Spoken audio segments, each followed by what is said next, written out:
Terceira parte do nosso Evangelho no Lar, o Evangelho segundo o Espiritismo, capítulo 18, muitos os chamados, poucos os escolhidos, item 12, ainda dentro do tópico, muito se pedirá àquele que muito recebeu.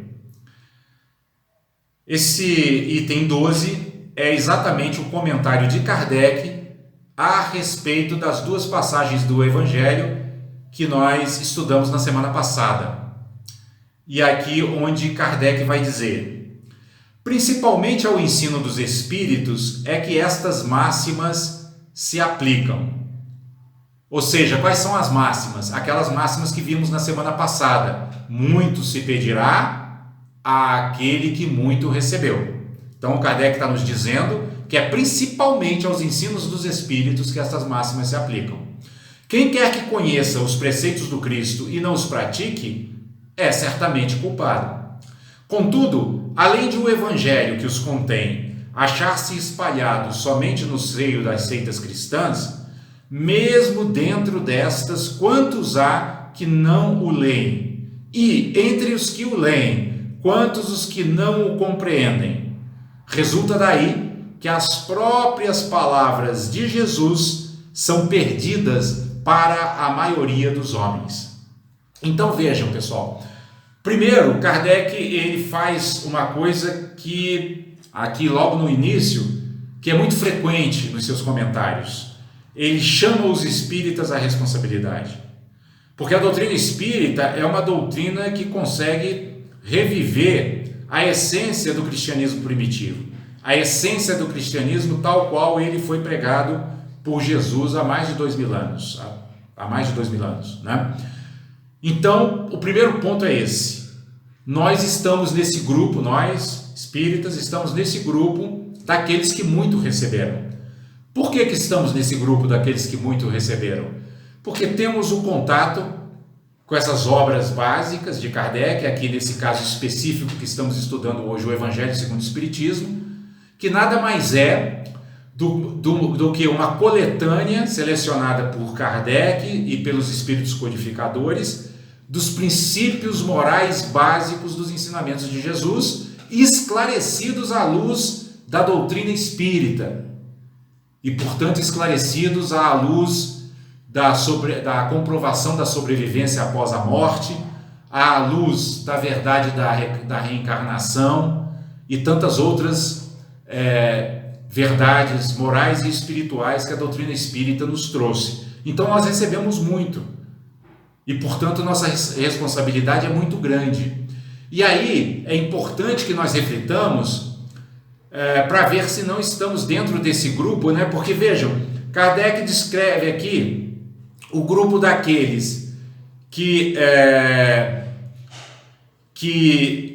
conhecem o Evangelho e não o leem, mas não leem, sabem que ele existe, mas simplesmente não tem aquela dedicação ao estudo, né? Dentro da doutrina espírita, isso é um pouco mais raro, porque a doutrina espírita ela estimula muito o estudo, né? Ela estimula muito a leitura, tanto das obras básicas quanto das obras complementares, porque o próprio Kardec deixou a recomendação, né?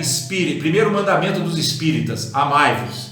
Segundo mandamento, instruí-vos. Por quê? Porque nós precisamos não apenas de desenvolvimento moral, mas precisamos também de sabedoria, de inteligência, para que saibamos ser seres bons. O ser bom, ele não é um ser ingênuo, ele é um ser que conhece a fundo a natureza humana, ou que procura conhecer a fundo a natureza humana, inclusive para poder corrigir essa natureza humana em si mesmo, melhorar essa natureza humana em si mesmo. Então ele precisa se instruir. Então dentro da doutrina espírita é mais raro nós vemos isso, mas também se vê, né? Aqueles que vão ali, tomam um passe, gostam de ver algum fenômeno assim mais chamativo, né? Uma materialização, alguma coisa assim, de vez em quando assistem uma palestra, mas não tem aquele estudo, né? Não tem aquele empenho em estudar e conhecer. Acontece também dentro da doutrina. Mas dentro de outras vertentes religiosas cristãs, às vezes isso é mais até frequente. né? Então tem as pessoas que vão à missa todo domingo, mas às vezes não tem um estudo da própria doutrina católica, né? Ou vão ao culto evangélico e às vezes não tem aquele empenho em ler, né, as obras que norteiam a sua crença, né, que embasam a sua crença. E aqui é importante também a gente fazer um outro reparo, né? Que não basta apenas também ler e memorizar, é preciso refletir, né? Eu creio que quando Kardec diz aqui que são poucos aqueles que, dentre aqueles que conhecem o Evangelho, que o leem, eu diria que menor ainda é o número daqueles que o leem refletindo sobre ele, e não apenas procurando memorizá-lo ou decorá-lo, né? Mas sim procurando compreendê-lo com profundidade, de modo a torná-lo aplicável em sua vida, né? Porque o que acontece é que muita gente que conhece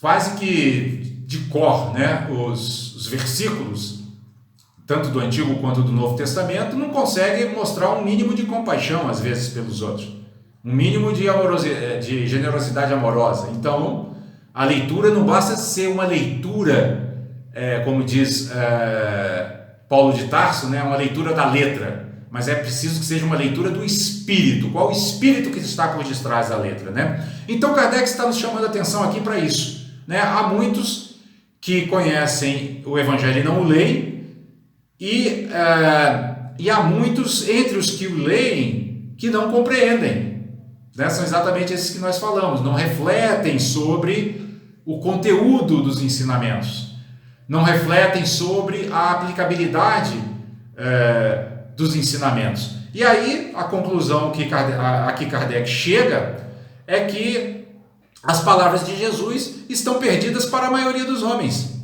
né? Porque esses dois grupos constituem a maioria dos homens, né? E aí ele segue dizendo que o ensino dos espíritos, reproduzindo essas máximas sob diferentes formas, desenvolvendo-as e comentando-as para pô-las ao alcance de todos, tem isto de particular, não é circunscrito. Todos, letrados ou iletrados, crentes ou incrédulos, cristãos ou não, o podem receber, pois que os espíritos se comunicam por toda parte. Nenhum dos que o recebam, diretamente ou por intermédio de outrem, pode pretextar ignorância. Não se pode desculpar nem com a falta de instrução, nem com a obscuridade do sentido alegórico. Aquele, portanto, que não aproveita essas máximas para melhorar-se, que as admira como coisas interessantes e curiosas, sem que lhe toquem o coração, que não se torna nem menos vão, nem menos orgulhoso, nem menos egoísta, nem menos apegado aos bens materiais, nem melhor para o seu próximo, mais culpado é, porque mais meios tem de conhecer a verdade. Então, aqui mais uma vez, Kardec se dirige aos espíritas para chamá-los à responsabilidade, né? Nos dizendo que nós recebemos muito e que, portanto, de nós muito será pedido, né? A quem muito foi dado, muito será pedido, porque ele explica que a doutrina espírita, primeiro, ela popularizou os ensinamentos evangélicos. Por quê? Porque nós sabemos que existem médios aí espalhados por todo o país, por todo o mundo, por todas as classes sociais, recebendo mensagens dos planos superiores, mensagens de espíritos amigos, espíritos familiares, mentores, anjos guardiães, que procuram esclarecer os ensinamentos evangélicos para todas essas pessoas, né? E procuram mostrar como aplicá-los na vida cotidiana. Então, a mediunidade está espalhada por todos os cantos, em todas as classes sociais. É por isso que Kardec está dizendo aqui que para os espíritas, para todos aqueles que tiveram o privilégio de entrar em contato com esses fenômenos, de entrar em contato com essas mensagens, para esses não há qualquer justificativa para não praticar os ensinamentos. Porque é muito curioso, né? Essas mensagens mediúnicas, elas são muito práticas, elas são muito direcionadas àquela pessoa que está recebendo a mensagem.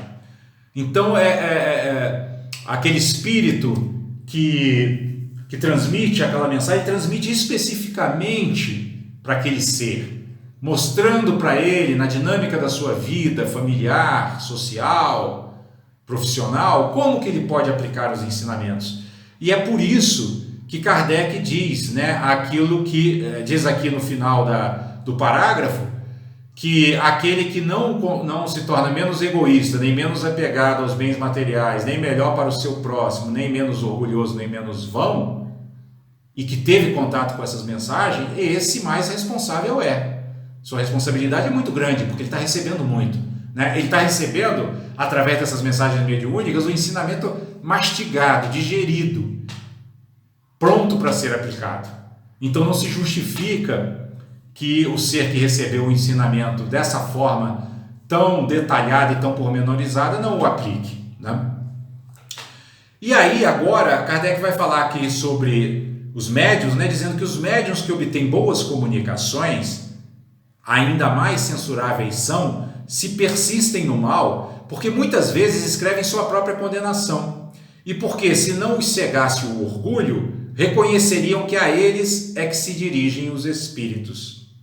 Todavia, em vez de tomarem para si as lições que escrevem ou que leem escrita por outros, têm por única preocupação aplicá-las aos demais, confirmando assim estas palavras de Jesus: vedes um argueiro no olho do vosso próximo e não vedes a trave que está no vosso, né? No vosso olho seria aí no caso. Então vejam, esse é um outro problema que bloqueia muitas vezes a nossa capacidade de aplicar os ensinamentos. É essa tendência que nós temos de muitas vezes, ao ler os ensinamentos, acharmos que eles são perfeitamente aplicáveis aos outros, né? Por exemplo, ouvimos um ensinamento sobre o orgulho e logo lembramos de alguém das nossas relações. Ah, fulano, bem que ele precisa disso. E não conseguimos ver o fato óbvio de que se somos nós que estamos tomando contato com aquela mensagem, é porque em primeiro plano ela se aplica a nós. Isso é a humildade cristã. A humildade cristã não é a gente se rebaixar, não é nós acharmos que nós não somos nada, mas é sempre ter esse olho voltado para nós mesmos, sobretudo quando entramos em contato com os ensinamentos espirituais. Antes de tudo, eles estão sendo dirigidos a nós. E é aplicando esses ensinamentos a nós que nós efetivamente vamos conseguir transmiti-los a outros, porque nós sabemos que a verdadeira transmissão, a transmissão mais profunda de todo e qualquer ensinamento espiritual, é a que se dá pelo exemplo, muito mais do que pela palavra, né? Como diz o ditado, a palavra convence, mas o exemplo arrasta, né? Então, quando a pessoa vê alguém que consegue minimamente aplicar os ensinamentos espírita cristãos à sua vida e vê os benefícios que eles trazem para aquela pessoa, vê que aquela pessoa está mais pacificada, menos aflita, menos ansiosa, é óbvio que ele vai se interessar. No mínimo, ele vai perguntar: mas como é que você consegue ser assim? Olha só, está tudo dando tão errado, né? Estamos no meio dessa pandemia, você está aí tão sereno, tão tranquilo. Como é que você... O que você faz? Percebe? Então, quando você disser: olha, eu sou espírita, estudo o Evangelho segundo o Espiritismo, procuro aplicar a doutrina na minha vida, a pessoa vai dizer: então me explica como é que é isso, eu quero aplicar na minha também. Percebe? Então, ao aplicar o ensinamento a nós mesmos, nós nos tornamos uma força de difusão da doutrina e do Evangelho muito mais poderosa, né? Porque o exemplo, como nós dissemos, arrasta, né? E Kardec segue: por esta sentença, se fosseis cegos não teríeis pecados, quis Jesus significar que a culpabilidade está na razão das luzes que a criatura possua. Ora, os fariseus, que tinham a pretensão de ser e eram, com efeito, os mais esclarecidos da sua nação, mais culposos se mostravam aos olhos de Deus do que o povo ignorante. O mesmo se dá hoje. Então, aqui Kardec está comentando essa passagem onde Jesus está dialogando com os fariseus. E ao dizer isso aos fariseus, né, quando ele diz: se fosseis cegos não teríeis pecados, Ele tá querendo dizer exatamente isso. Vocês são esclarecidos, mas esse esclarecimento não gerou em vocês uma mudança de comportamento, não gerou em vocês a motivação para praticar os ensinamentos espirituais e se tornarem menos orgulhosos, menos gananciosos, menos materialistas, menos sectários. E é por isso, na linguagem de Jesus, que dentro de vocês está o pecado. É curioso, pessoal, porque pecado é uma palavra que é muito pesada hoje, mas cujo sentido original, em síntese, significa errar o alvo. Né? Então, estar em pecado nada mais é do que estar errando o alvo. Então, os fariseus estavam errando o alvo completamente, porque estavam buscando a sua felicidade onde eles só encontravam sofrimento. Por quê? Porque devido ao seu orgulho, eles queriam prevalecer sobre todos os outros, sobre todas as outras seitas, né? Tanto é que havia briga entre fariseus, saduceus, e esses dois ainda desprezavam os samaritanos, né? Então eles queriam prevalecer sobre todas as outras seitas e, consequentemente, ficavam sempre dentro desse espírito de competitividade que é descrito lá no budismo como o reino dos semideuses, né? Ou seja, os fariseus estavam sempre em guerra, né? Em guerra religiosa contra todos aqueles que não pensavam como eles, quando na verdade os ensinamentos que eles haviam herdado dos profetas hebreus deveriam ser aplicados em primeiro lugar a eles mesmos, tornando-os exemplos de humildade, de misericórdia, de compaixão, de equanimidade, de paciência, e eles não faziam isso. Então eles eram esclarecidos, mas não eram sábios, e isso aumentava e muito a responsabilidade deles, porque tinham o esclarecimento, mas não transformavam esse esclarecimento que tinham, no caso dos fariseus a respeito do Antigo Testamento, em algo prático para as suas vidas cotidianas e para a sua reforma moral, né? E aí Kardec vai aqui na conclusão, mais uma vez, se dirigir a nós espíritas, dizendo: aos espíritas, pois, muito será pedido, porque muito hão recebido, mas também aos que houverem aproveitado, muito será dado. Então vejam, ao mesmo tempo em que nós temos uma grande responsabilidade por estarmos recebendo esses ensinamentos espíritas cristãos, se nós os soubermos aproveitar adequadamente nessa nossa vida humana preciosa, nós vamos dar um salto evolutivo muito grande. Por isso que Kardec diz: muito será dado também àquele que o souber aproveitar. Então, a gente pode dizer que esses ensinamentos são uma ferramenta poderosa na nossa mão. E por ser uma ferramenta poderosa, nós precisamos estar muito vigilantes se a estamos aplicando devidamente. Por quê? Porque tanto ela pode gerar grandes benefícios, quanto pode gerar um grande peso de consciência, uma grande responsabilidade por nós não termos usado adequadamente uma ferramenta que poderia nos fazer galgar inúmeros degraus em direção à felicidade genuína e à paz espiritual. E aí Kardec vai continuando aqui dizendo: o primeiro cuidado de todo espírita sincero deve ser o de procurar saber se nos conselhos que os espíritas dão, alguma coisa não há que lhe diga a respeito. Então esse primeiro ponto é esse. Nós temos que fazer igual a gente faz com a câmera do nosso celular, virar para nós os nossos olhos. Vamos olhar primeiro para nós, porque é aí que reside o primeiro ponto aonde a gente deve aplicar os ensinamentos.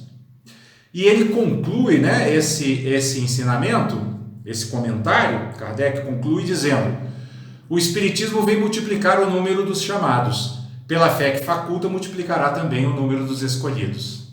Ou seja, o que ele quer dizer? Como nós dissemos aqui, né, a mediunidade está espalhada por toda a sociedade, em todas as classes sociais.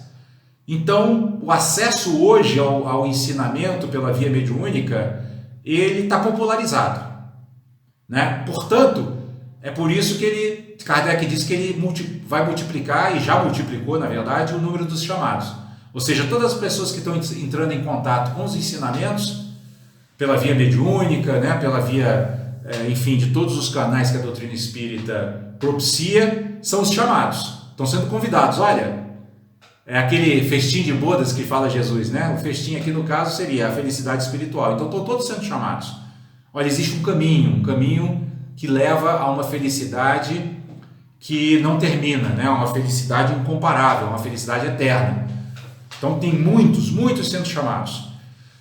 E pela fé que faculta, né, o Espiritismo, ele multiplicará também o número dos escolhidos. Ou seja, como a doutrina espírita esclarece de maneira muito objetiva, né, de maneira até muitas vezes simplificada, ela faz com que a compreensão seja mais tranquila, né? Seja mais simples por parte das pessoas e, consequentemente, mais pessoas consigam aprofundar, né, a sua contemplação dos ensinamentos evangélicos.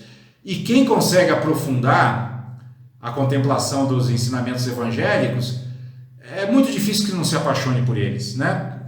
Afinal de contas, são ensinamentos de perdão, de misericórdia, de paciência, de tolerância, de compaixão, de amor.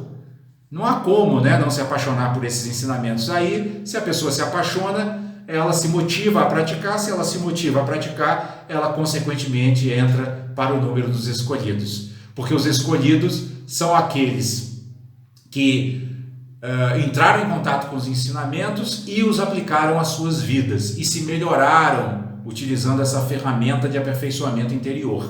E ao se melhorar, obviamente, vão penetrando nesse reino divino de grande felicidade. Então, escolhido aqui não é porque alguém externo a nós nos escolheu para fazer parte do seu reino, mas é porque nós mesmos, através da nossa prática cotidiana, através da nossa fé, do nosso esforço, da nossa disciplina e da nossa determinação, acessamos esse reino divino que está dentro de nós, usando a chave dessa doutrina maravilhosa que nos foi legada através da codificação espírita pelo esforço de Kardec e dos espíritos reveladores.